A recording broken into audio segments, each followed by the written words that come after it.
This is a K2 Storm Tracker weather alert.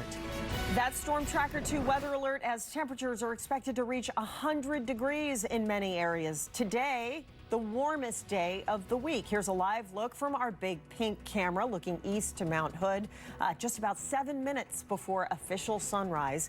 K2 is on your side with what you know to stay safe as you head out the door this morning. You're going to notice that those warm temperatures as soon as you step outside. Good morning. Thanks for joining us for K2 News this morning. It is 6 o'clock on this Monday, August 11th. I'm Angelica Thornton. K2 has team coverage for you on this heat all morning, including K2's Joe English standing by as Multnomah County is set to meet today to discuss whether to open cooling centers. Still hasn't happened yet. Mike Warner has a heads up for TriMet riders about possible delays because of the heat. First, let's bring in Storm Tracker 2 meteorologist Rhonda Shelby to talk about this Monday morning and what we need to watch out for. Walk us through the rest of the morning here, Rhonda. Yeah, so first of all, we're starting out near 70 degrees around much of the area, especially right here in the metro. But let's talk about this extreme heat warning for a second. We're still in it. This is day 2 with temperatures at or above 100 degrees. That's what we're expecting.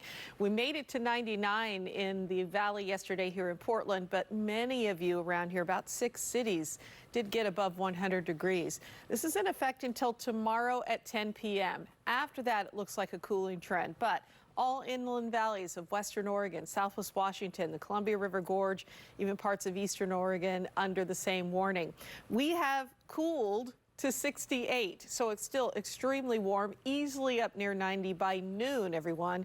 And in the afternoon, just burning hot. Looks like 100 will be our high. 99 represents our warmest temperature we've had so far this summer. It's been pretty mild, but now it looks like the century marks ahead. So we'll talk about the rest of your forecast ahead in 10 minutes. All right, Rhonda, thanks. Let's pop out to Mike Warner in the On Point Community Credit Union live drive. He's heading northbound on 205 in Gladstone. Mike, it looks pretty out there, just at sunrise here, but are you seeing any problems?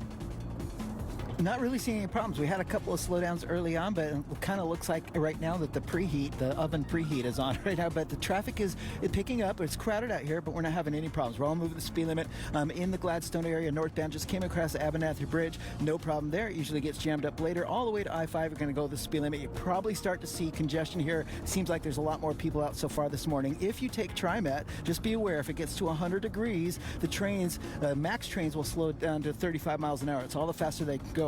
And west trains as well. If it gets up to 105 degrees, the west trains completely stop working at all. So just remember, it gets up that hot, the trains are probably going to slow down. You have to take the buses. Those might go slower too because they get crowded. Traffic gets slower. Just be prepared for delays tonight. Today, if it gets up to 100 degrees, we'll update you on all this traffic in about 10 minutes. A really good heads up. Save people from that frustration, Mike. Thank you. With temperatures sneaking up to triple digits, cities and counties are urging people to take precautions. Some county cooling centers are open, but not all. K2's Joe English is live this morning at the Salmon Street Springs Fountain, one of the places you can go to get some relief from the heat.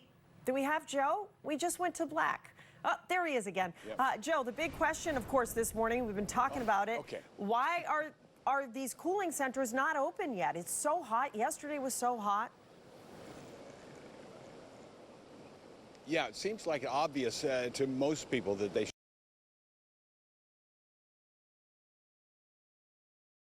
heat wave that we had, and different counties do things different ways, of course. Clackamas County has opened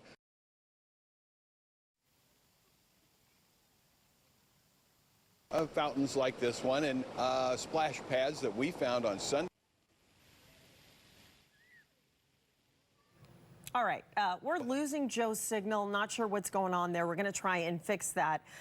We can tell you Multnomah County leaders are looking at what they're going to decide today. This is kind of like when they go outside on a snow day and they decide, the Portland Public Schools or any school district decides, you know, should we cancel school? Should we delay school this morning? So Multnomah County has a list of 3 thresholds that need to be met. They look at heat advisories and warnings from the Weather Service. Heat risk maps. They consider the time of year, how unusual temperatures are. They look at the duration of the heat wave, how many hot days in a row we're going to have. They also consider nighttime temperatures to see if there will be any cooling relief overnight. And they even watch for an increase in 911 calls and emergency room visits. Obviously, K2 is going to stay on top of that. We'll let you know. We keep pressing them, saying, why haven't you opened cooling shelters? We're going to do it again this morning. Let's take a closer look at the cooling shelters that are open in Clackamas County right now. They will be open later this morning. Centers are available in more than 12 cities. You can see them on your screen right now, including Canby, Estacada, Lake Oswego, and Happy Valley. The county may open up a separate overnight shelter in Oregon City.